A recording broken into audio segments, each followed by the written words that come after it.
It was a quiet night. The stars above the alien planet shone like cold diamonds. A soft wind passed over the small farming house where John lived alone. He was the only human in that part of the colony. Most others had moved closer to the city. But not him. He liked peace. He liked growing his own food. That night, something felt wrong. John sat in his chair, reading an old book, when he heard a noise, a soft rustle, like someone stepping on leaves. His head turned toward the window. Stood up slowly, careful not to make noise, and walked to the door. His hand reached for the flashlight. He stepped out, barefoot on the cold ground, and followed the sound. Another rustle. This time, closer. John moved quietly along the edge of his garden. Then he stopped. In the moonlight, he saw her. She was thin, dirty, and trembling. Her skin was pale blue and covered in bruises. She wore a torn cloth that barely covered her. Her arms were full of vegetables, carrots, leafy greens, a few strange alien roots. She moved fast, stuffing them into a sack made of old cloth. She didn't see him. John stepped forward. "Hey!" she gasped and dropped everything. The sack fell. Vegetables rolled across the dirt. She turned quickly but didn't run. Her knees hit the ground. Her voice shook. "Please, don't hurt me. I'm not a thief. My children, they're hungry." John froze. A part of him wanted to yell. This was his food. He had worked hard to grow it. On this planet, food wasn't cheap. But something about her voice stopped him. She was crying. John looked around. No one else was nearby. His farm was far from the others. No cameras. No guards. Just him and her. He stepped closer. "Where are your children?" She didn't answer at first. She just stared at the ground, shaking. John knelt in front of her. "Tell me, I won't hurt you." She looked up. Her eyes were wide and full of pain. "They're hiding in the forest. I told them to stay until I came back." "Why didn't you ask for help?" Her lips trembled. "No one helps people like me. We don't belong anywhere. They say we are not clean, not useful." John felt a strange tightness in his chest. He looked at the bruises on her arms. Some were old. Some looked fresh. She wasn't just hungry, she had been hurt. John stood and picked up a few of the vegetables she dropped. "You can take these," he said. "But tomorrow, I want to meet your children." Her eyes filled with tears again, but this time they didn't seem like tears of fear. "Why?" she whispered. John looked at her for a long moment. "Because I want to see the truth for myself." She nodded slowly. Then, without another word, she gathered the vegetables and walked toward the woods. She moved like someone who was used to pain, used to being hunted. John watched her disappear into the trees.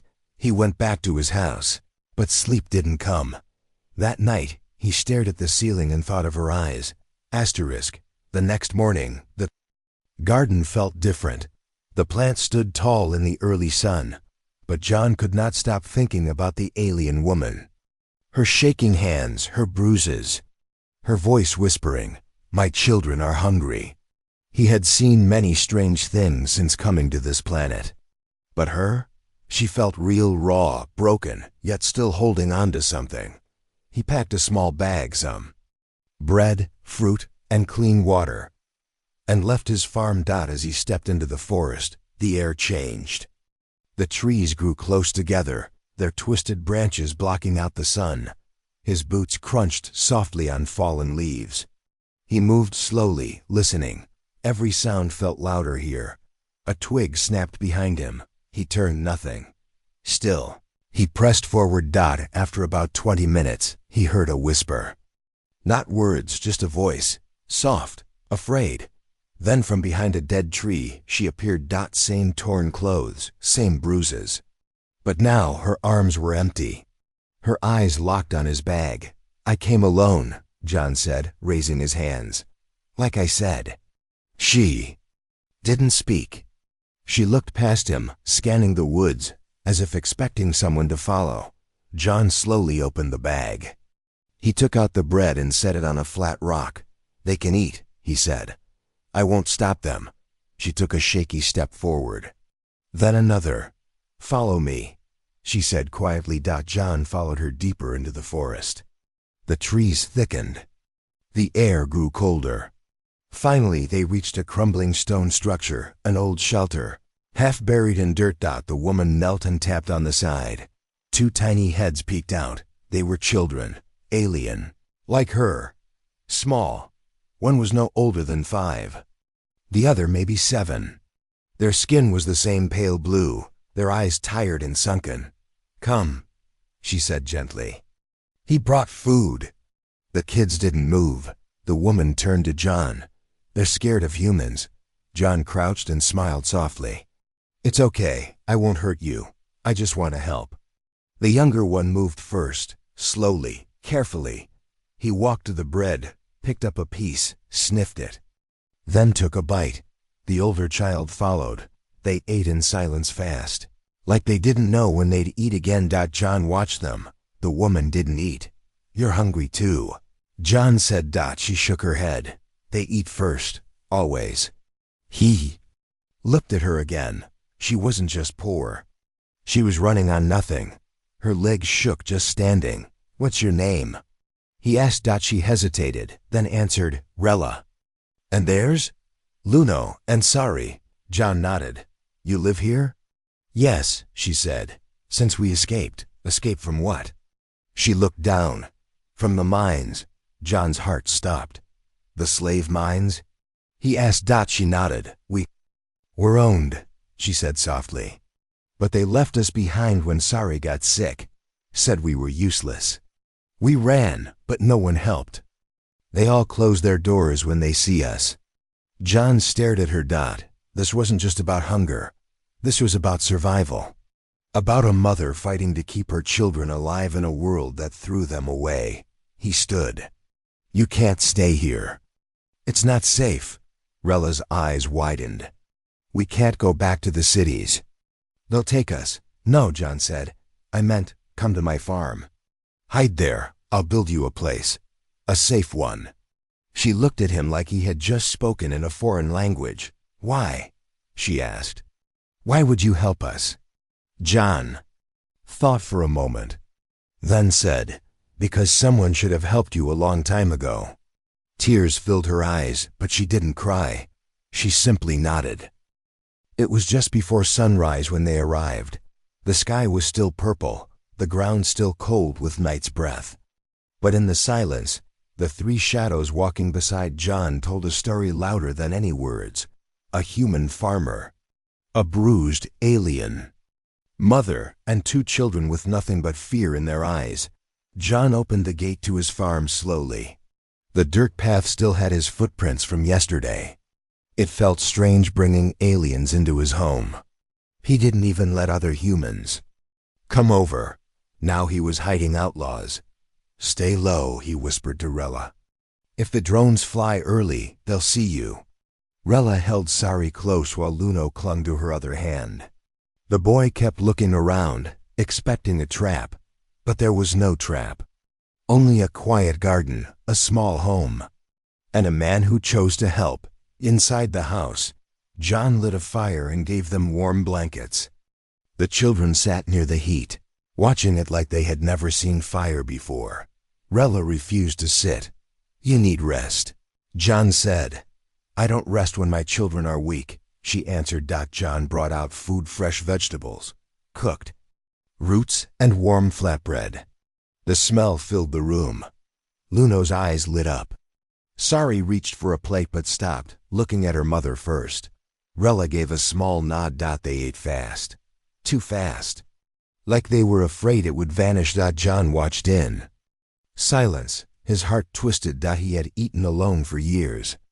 The chair across from him was always empty. Now 3 lives sat at his table, and they had been treated like animals.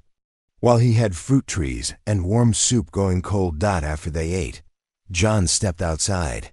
He looked across his field and made a decision. By sunset, he had cleared out his old storage shed. He swept the dust, laid out soft mats, and even hung up a thick curtain for warmth. It wasn't much, but it was the first real roof Rella and her children had in a long time. When Rella saw it, she covered her mouth. She didn't speak. Not a single word, but her hands shook as she touched the wooden walls. "Why are you doing this?"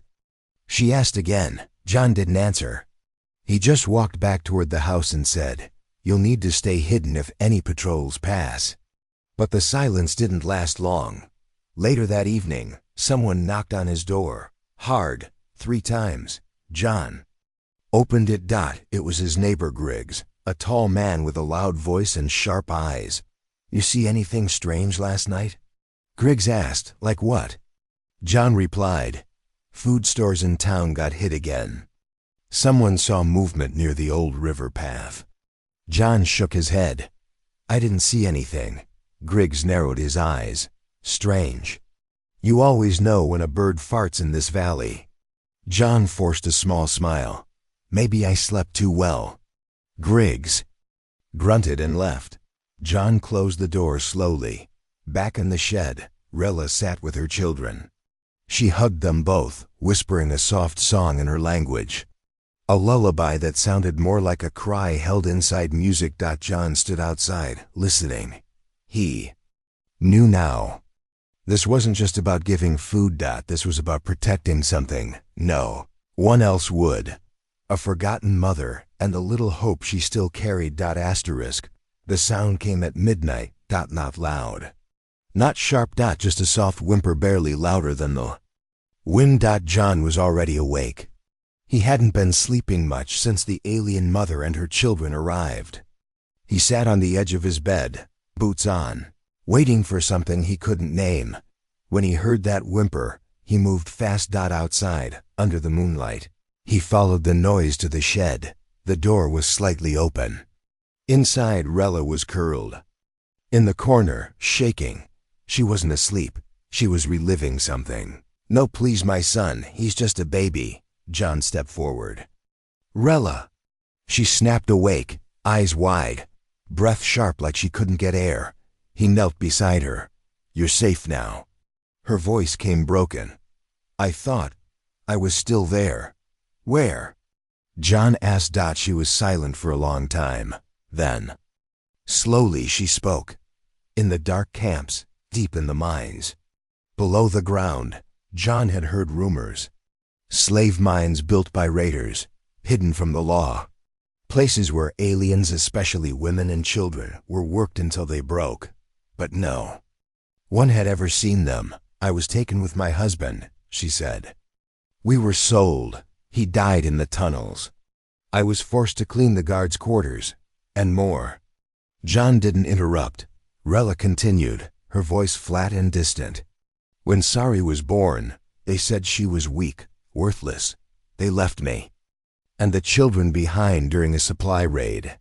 We ran before they came back." John clenched his fists. "How many others are there?" he asked. "Hundreds," Rella whispered, "still trapped." Her eyes locked with his. "No one believes us. No one listens." John stood up and walked outside, his chest heavy. For a moment, he stared at the stars above, so bright, so quiet, while under the ground, people screamed. Back inside the house, he pulled out an old storage box from under the floor. Inside was his cum device, still working, still clean. He turned it over in his hands. Rella's words echoed in his mind. "No one believes us. But what if someone did?" The next morning, John told Rella his plan. "I want to record what you said," he said. "Your story. We'll send it to Earth's Human Rights Council. If they know what's happening, maybe they'll act." Rella looked afraid.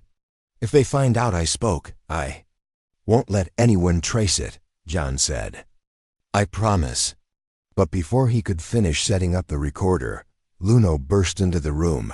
His face was pale. "There's a drone outside," the boy whispered. John ran to the window. Sure enough, a patrol drone hovered above the trees, scanning the area with a red beam. "Get back in the shed," he said quickly. "Don't make a sound." Rella grabbed her children and disappeared behind the house. John stepped onto the porch, acting calm. The drone's red eye focused on him for a moment. Then it flew away. But John knew. This was just the beginning.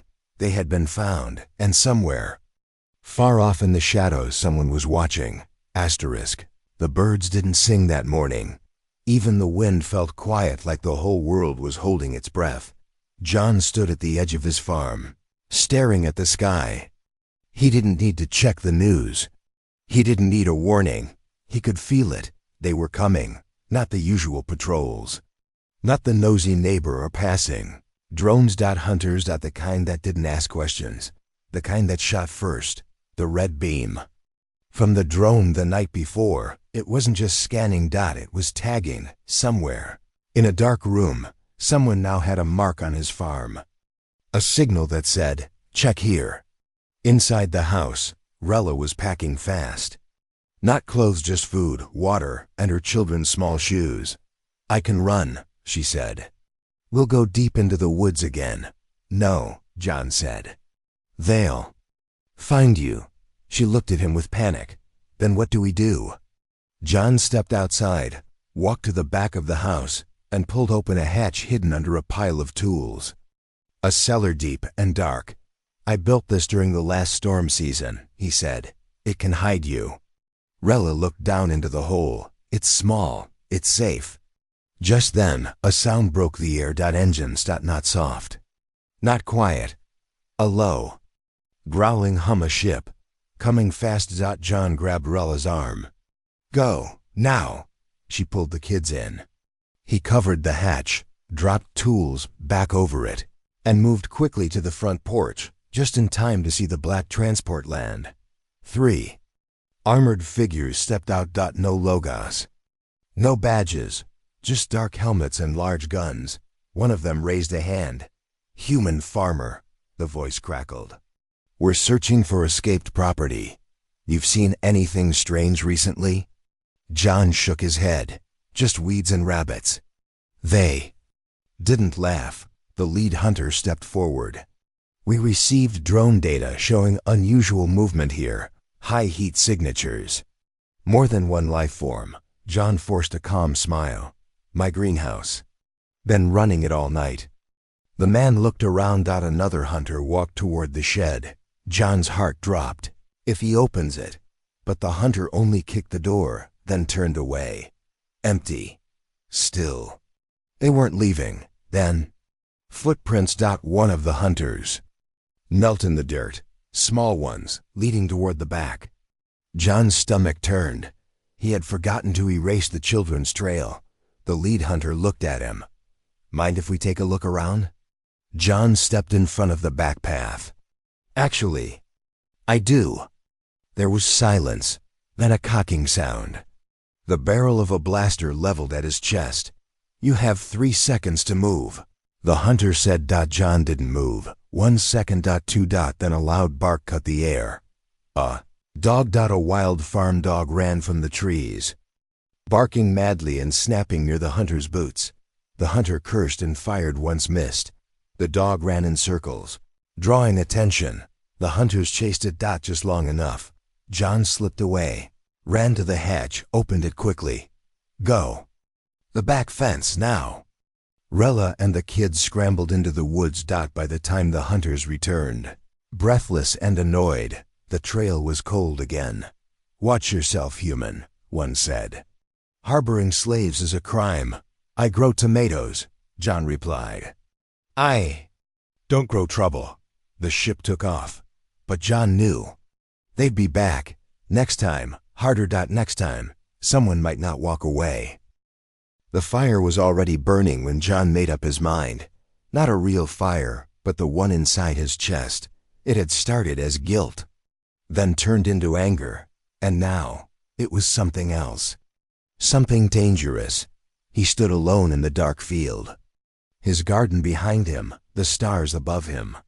The earth was still too still. Even the insects had gone quiet, like they knew something was about to happen. From the woods, Rella appeared. Her eyes were tired. Her children clung to her cloak. "You said we should run," she whispered. "But where?" John didn't answer. "Not right away." He looked down at his hands. dirt under the nails, scratches on the skin. These were a farmer's hands, not a fighter's, and yet, tonight, he was ready to fight. "No more running," he said at last. "We stand here." Rella's eyes widened. "You'll die." "Maybe," he said. "But I'd rather die doing what's right than live knowing I let them take you." Rella looked at him for a long time. Then slowly she knelt and bowed her head. "You are not like the others," she said. "You have a warrior's soul." John didn't believe in that. He believed in choices. And tonight, his choice was clear. He led them back to the shed, where he had laid out thick metal sheets across the walls and reinforced the door with scrap metal. He gave Rayla a beacon set to alert a trusted trader he knew far off in the hills. "If I don't return, follow the beacon light. He owes me a favor. He'll get you off this planet." She took it with shaking hands. Then came the sound. Not engines, not drones. Boots, crunching leaves, multiple pairs. Coming fast. John walked outside. No weapons. Just a heavy wrench tucked under his coat. From the shadows, 6 hunters stepped into the clearing. This time, with scanners, no questions. "No mercy. You had your warning, human," the leader said. "Step aside." John didn't move. "They're not here," he said. "We know they are. They're not yours to take." The leader raised his hand and the hunters spread out. One of them shouted, "Footprint fresh." The others moved toward the shed. John stepped in front of it. The leader growled, "Move." John held firm. And then, the first hunter lunged. Crack. The wrench came down hard. The hunter collapsed. Chaos exploded. 2 more rushed him. John swung again. One hit, one missed, but he wasn't fast enough. A fist slammed into his ribs. He fell to one knee. A boot hit his side. Everything blurred, but then, beam of blue light cut the air. One of the hunters screamed and dropped his gun. Rella stood behind them, holding the tool John used to light his furnace. Not a weapon, but strong enough to keep heat. Blind a man, John rose, blood in his mouth. He grabbed the fallen weapon and aimed. The hunters froze. "This is your last warning," John growled. "Leave now, or stay forever." The leader hesitated. Then he gave the signal. "Fall back." The hunters retreated. Their ship rose, vanished into the sky. John dropped the weapon and collapsed to the ground. Rella ran to him. "You're bleeding." He smiled weakly. "Worth it." She pressed her forehead to his. "You didn't have to do this," she whispered. "Yes," he said. "I did. Because this wasn't about vegetables anymore. It was about dignity. It was about family. It was about choosing to stand when no one else would." The first sound John heard when he woke up was laughter, light, soft, real. He opened his eyes slowly. Sunlight poured through the window. His chest still ached. His arm was bandaged. Every breath felt like it weighed 100 stones. But the laughter made him smile. Outside, in the garden, Sari was dancing. Her little hands reached toward the sky. Luno chased her with a stick shaped like a sword, pretending to be a guard. Both barefoot, both giggling, both alive and not afraid. Rella stood nearby, planting new seeds where old vegetables had once grown. John sat up and leaned against the doorframe, watching them. This was not how the story was supposed to end. He should have been arrested, or dead, or running, but the hunters hadn't returned. Not yet. And in the silence that followed, something strange had begun to grow. Hope. Later that day, Rella came inside carrying a wooden bowl of fresh fruit. "You should eat," she said. "You're still healing." He took it slowly. "How long was I out?" 3 days. "You stayed?" She smiled. "Where else would we go?" She sat beside him, her eyes on the children. "They sleep without crying now," she said. "Before, they used to wake up every hour, thinking someone would grab them." John looked outside. "They're safe here." "No," she said gently. They're safe because of you. The words hit harder than he expected. He had spent years alone on this planet. A man with no family, no one waiting at his table. Just crops and silence. Now his house smelled like cooking food. His shed held blankets instead of tools. His land carried small, happy footprints instead of just weeds. Rella touched his hand lightly. You gave us more than food, John. You gave us a future. He cleared his throat. I just did what was right. She leaned closer. That's what makes you rare. Suddenly, a flash of light blinked on the table. The beacon dot it pulsed 3 times, then turned green. John grabbed it. The traitor, he said. He got the message. He's coming. Rella's smile faded slightly. Then, we leave? John paused. Looked out the window again. Sari had just pulled a beet from the soil, cheering like it was treasure. He turned back to Rella. You don't have to. She tilted her head. What do you mean? This isn't just my home anymore, he said. If you want, it can be yours too. Her eyes filled with tears. You'd keep us here? Even if the hunters come back?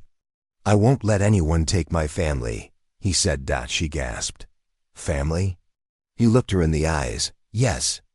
The children ran inside just then, laughing, holding up the dirty beet. Mama, look what I found. Rella took the beet with one hand, and John's hand with the other. In that moment, no patrol, no threat, no memory could touch them. Just a human, a broken alien mother, 2 children once forgotten, and the garden where they all began again.